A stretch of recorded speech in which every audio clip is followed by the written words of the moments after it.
नारद जी हैं किसकी भूमिका में? संत। वहां क्या हो रहा है?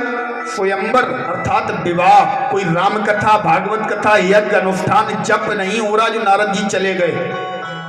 विवाह में कन्या के दर्शन करने नारद जी जा रहे हैं। वारी मती संत।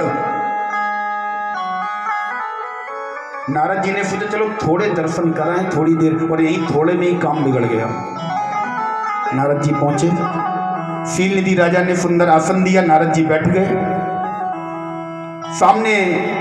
शीलनिधि राजा ने कहा महाराज हमारी एक कन्या है, इसका स्वयंवर होना है, हम इससे आपके लिए आपसे इसके लिए आशीर्वाद चाहते हैं। नारद जी ने कहा ठीक है बुलाओ। नारद जी तो आए इसीलिए थे कन्या के दर्शन हो जाए। नारद जी के सामने जैसे ही कन्या आई, गोस्वामी बाबा लिखते हैं बड़ी देर लग रहे निहारी। थोड़ी बहुत देर नहीं देखा, बड़ी देर लग रहे निहारी। अब एक बात बताओ महाराज, नारद जी हैं कौन? संत। अब तुम वहां पहली बात तो गए क्यों? वहां कोई कथा नहीं हो रही, कोई अनुष्ठान नहीं हो रहा, विवाह का कार्यक्रम है। वो युवती है, उसका विवाह होने वाला है, उसके दर्शन करने से तुम्हें कोई लाभ नहीं मिलेगा, न तुम्हें कोई पुण्य प्राप्त हो जाएगा जो तुम दर्शन करने चले गए।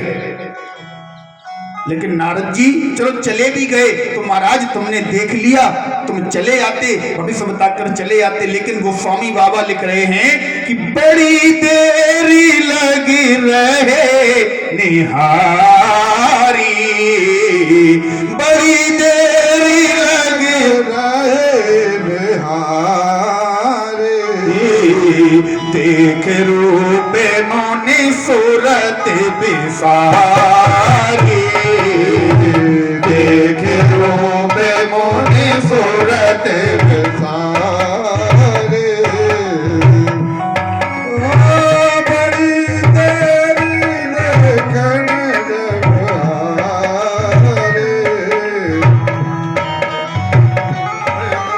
सूरत बिसारी।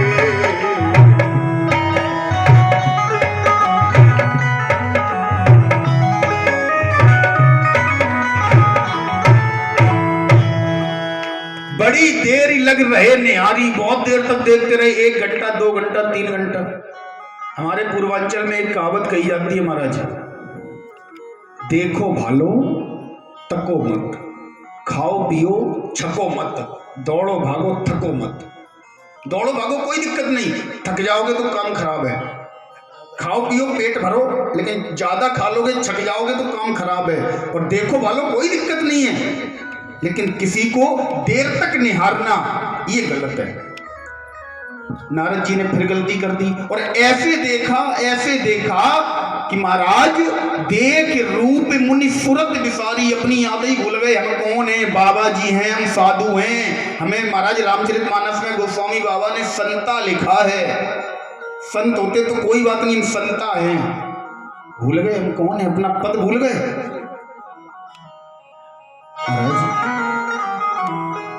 शीलनिधि राजा ने कहा गुरुदेव नारद जी। बोले हाँ, कुछ इसके बारे में बताओ। नारद जी ने विचार किया, जैसे ही उस कन्या का भविष्य देखा तो नारद जी के मन में विचार आया।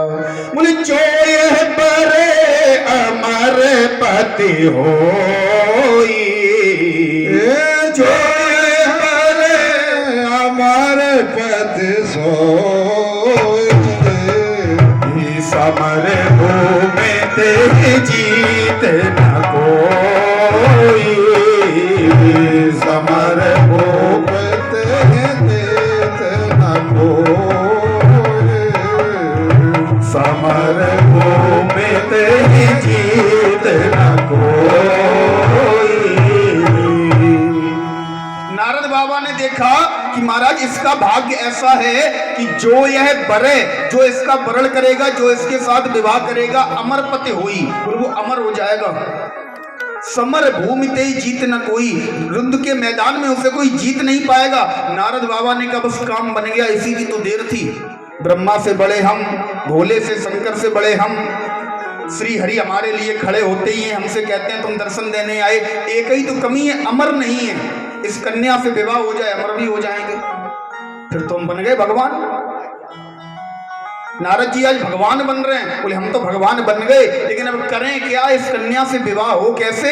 हम तो महाराज बिल्कुल साफ सफाचट एकदम, कोई बाल ही नहीं है, एक चोटी ऊपर से लटक रही, वेश हमारा ये पीतांबरधारी, हाथ में बीड़ा, हमारा वेश तो ऐसा है नहीं कि ये कन्या हमसे विवाह कर ले। बोले फिर क्या करें? पीछे से आवाज आई, जो रुद्रगढ़ खड़े थे, बोले महाराज तप करो, शायद तप करने से, तपस्या करने से वेश मिल जाए। नारद जी ने सोचा जब तब कछु न हो ये यही काला। अब जब तब नहीं होगा, क्यों? कन्या की सूरत, कन्या की शक्ल देखकर नारद जी सब भूल गए, सब देख रूप मन मूर्त विसारी। अब जब तक होगा ही नहीं। बोले क्या करें, अब तो एक ही सहारा है। तुरंत फिर पहुंचे, कहां? श्री हरि विष्णु के पास, और जाकर चरणों में गिर पड़े। बोले प्रभु देखो, अभी श्री हरि विष्णु से बड़े बन रहे थे, अब अपने काम के लिए श्री हरि विष्णु के पास गए और विष्णु जी से एक ही बात कही। बोले आपन रूप, बोले प्रभु हम जानते हैं इस संसार में, त्रिलोकी में, 14 भुवनों में आपसे सुंदर कोई नहीं है। हमारी केवल आपसे हाथ जोड़कर एक प्रार्थना है। बोले आपन रूप देओ प्रभु मोहि, आपन रूप देओ प्रभु मोहि, आने भाती पाव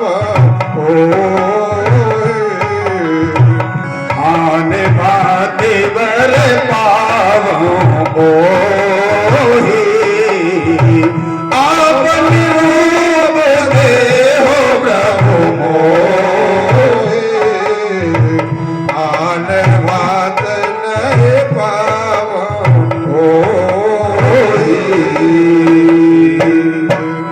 हाथ जोड़कर बोले हे विष्णु भगवान, हे नारायण, आपन रूप देह प्रभु मोहि, आप अपना रूप मुझे दे दीजिए।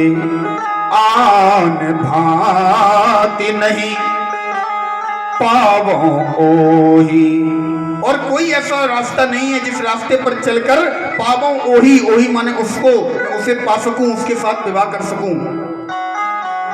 देखो एक संत विवाह करने की बात विचार कर रहा है। बोले विवाह करेंगे, बताओ संत का भला होगा? हा? संत विचार कर रहा है कि हम विवाह करेंगे। महाराज विवाह का भी एक नियम, एक कायदा, एक कानून, एक उम्र होती है। विवाह की भी एक उम्र होती है महाराज। कितनी उम्र होती है जानते हैं? संतों ने लिखा है कि ब्याह की चाह उठे मन में,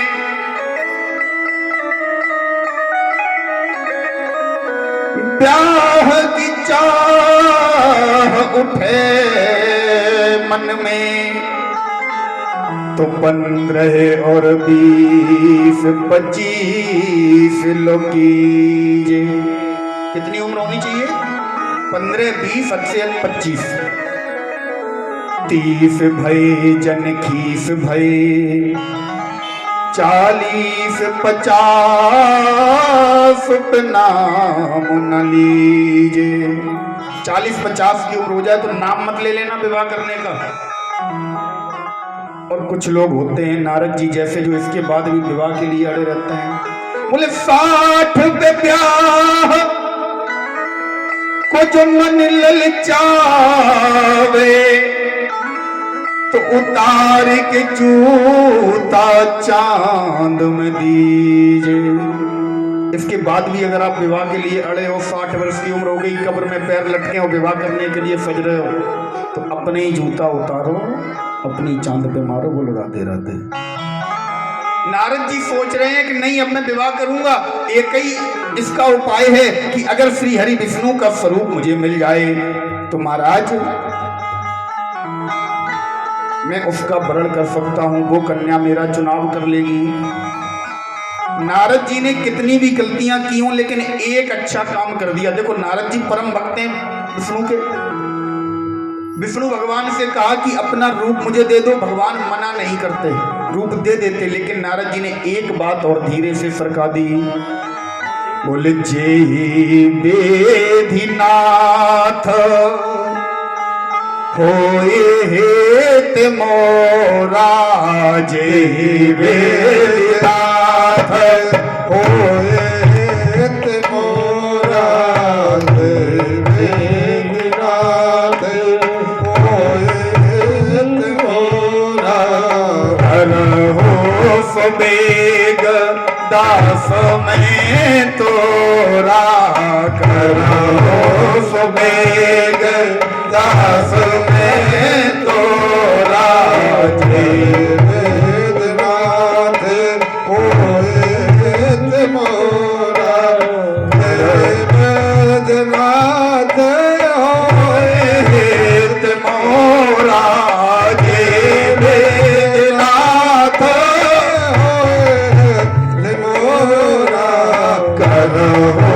सवेग दास में तोरा, करो सवेग। बोले महाराज जिस प्रकार मेरा हित हो, जय बेदीनाथ। अच्छा इधर भोले बाबा के रुद्रगढ़ अपना कैमरा लेके नारद जी के पीछे ही घूम रहे हैं।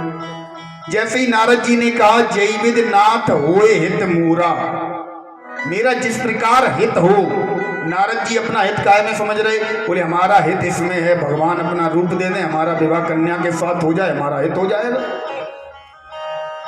यही एक गूढ़ बात जैसे ही कही महाराज विष्णु भगवान ने सोचा अब ठीक है नारद जी, अगर तुम कहते कि केवल रूप दे दो तो मुझे देना पड़ता, तुमने कह दिया मेरा हित हो, अब तुम हो संत और संत का हित विवाह करने में नहीं है।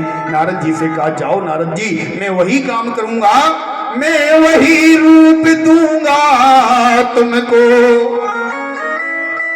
जिसमें कल्याण तुम्हारा हो। भगवान हंसे और बोल पड़े जाओ उद्धार तुम्हारा हो।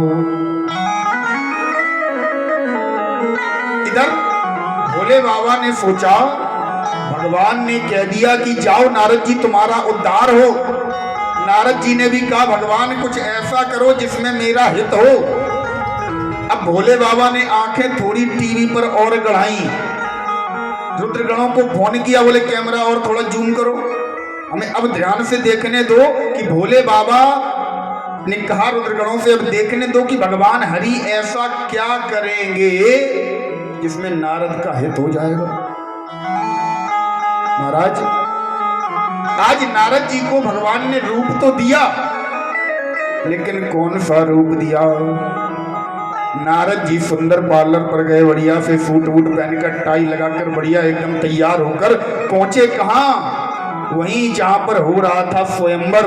नारद जी को लगा हम सबसे सुंदर बनकर आए हैं। क्यों? क्योंकि मेरे पास भगवान का स्वरूप है, मेरे पास श्री हरि का स्वरूप है, और श्री हरि से सुंदर इस त्रिलोकी में कोई नहीं है। तुम्हारा एक कन्या आएगी माला लेकर, दूर से मुझे देखेगी, सीधा जयमाल मेरे गले में, हम विवाह करके चले जाएंगे।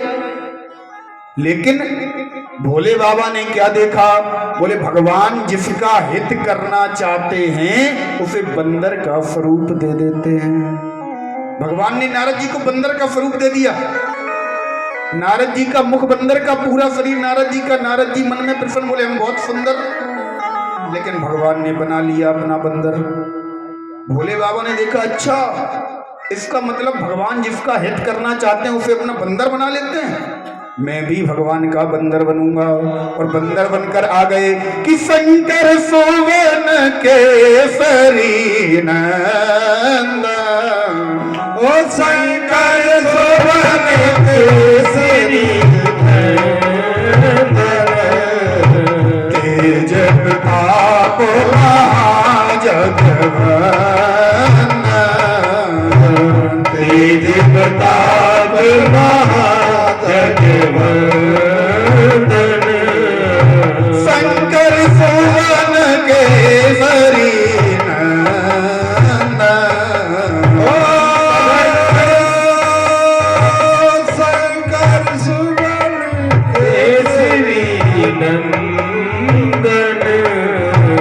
तेज प्रताप जगवंदन। भोले बाबा ने उसी दिन निर्णय कर लिया कि देखो हम भी भगवान का बंदर बनकर जाएंगे, शायद हमारा भी हित हो जाए। इधर नारद जी बंदर का स्वरूप लेकर बैठे सभा में। नारद जी को लग रहा है हम सबसे सुंदर हैं। पीछे दो रुद्रगण खड़े हैं, अपना लाइव टेलीकास्ट चला रहे हैं। कन्या अपने भवन से निकली, हाथ में जयमाला लेकर जैसे ही निकली तो नारद जी तो पहले से ही फूले बैठे हैं। बैठे मां नारद 34 फूली, चारों दिशाओं में नारद जी फूले हुए बैठे हैं। बोले क्यों? हम सबसे सुंदर हैं, कन्या किसी की तरफ देखेगी ही नहीं, सीधी आएगी मेरे पास, तुरंत मुझे जयमाल पहनाएगी और हम चले जाएंगे। आज नारद जी महाराज मन ही मन में भूल रहे हैं कि हम तो मंडप में दूल्हा बनाए जाएंगे, हम तो मंडप में दूल्हा बनाए जाएंगे और लड्डू और पेड़े खिलाए जाएंगे, तो पेड़े खिलाए जाएंगे। मंडप में दूल्हा बनाए जाएंगे, हम मंडप में दूल्हा बनाए जाएंगे। लड्डू और पेड़े खिलाए जाएंगे, लड्डू पेड़े खिलाए जाएंगे। आज नारद जी मनी मन भूल रहे हैं। बोले हम दूल्हा बनाए जाएंगे, अभी हमारा विवाह होगा, हम भगवान का स्वरूप लेकर आए हैं। लेकिन महाराज जैसे ही कन्या आई, कतार में अन्य राजा भी बैठे हैं, स्वयंवर में आए हैं। नारद जी ऐसे दूर से ही कर रहे हैं, हम देखो सबसे सुंदर बैठे हैं, भगवान का स्वरूप लेकर आए हैं। लेकिन उसी सभा में ये कौन है? विषमोहिनी महाराज साक्षात माया है। उसी सभा में मायापति श्री हरि विष्णु भी एक राजा का वेश, राजकुमार का वेश लेकर बैठे हैं। महाराज जैसे ही विषमोहिनी ने चक्कर भरा, महाराज नारद जी मन में भूले कि देखो अभी मेरे पास आएगी, मुझे माला पहनाएगी। लेकिन विषमोहिनी ने तिरछी नजर से देखा और नजर घुमाकर थूक दिया। बोले हमें लगता है इसने हमारा अपशगुन कर दिया। आगे बढ़ी, जहां पर श्री हरि नटवर नागर माधव नंद किशोर बैठे थे, तुरंत जयमाला पहनाई। जैसे ही महाराज जयमाला पहनाई तो एक तो बंदर का मुंह पहले से ही फूला और फूल गया, और फूल गया नारद जी का मुंह। बोले ये क्या हो गया? हम तो भगवान का स्वरूप लेकर आए थे। तुरंत उठे तमतमाए हुए, क्रोध आ गया। क्रोध में भरकर बाहर जैसे ही आए, जैसे ही निकलकर बाहर देखा दो रुद्रगण साथ में लगे हुए हैं। रुद्रगणों ने कहा महाराज विवाह कर लाए। क्रोध आ गया, रुद्रगणों को श्राप देने लगे। बोले महाराज हमें श्राप बाद में देना, ये श्राप बचा कर रखो, काम आएगा। बोले क्यों? बोले जाओ पहले अपना एक तालाब में किसी सरोवर में मुख तो देख कर आओ। और जैसे ही नारद जी पहुंचे सरोवर के किनारे, मुख देखा तो क्या पाया? बोले महाराज भगवान ने तो कहा था कि मैं तुम्हें अपना रूप दूंगा। रुद्रगणों ने कहा नारद जी सावधान, भगवान ने ये नहीं कहा अपना रूप दूंगा। भगवान ने क्या कहा था? मैं वही रूप दूंगा तुमको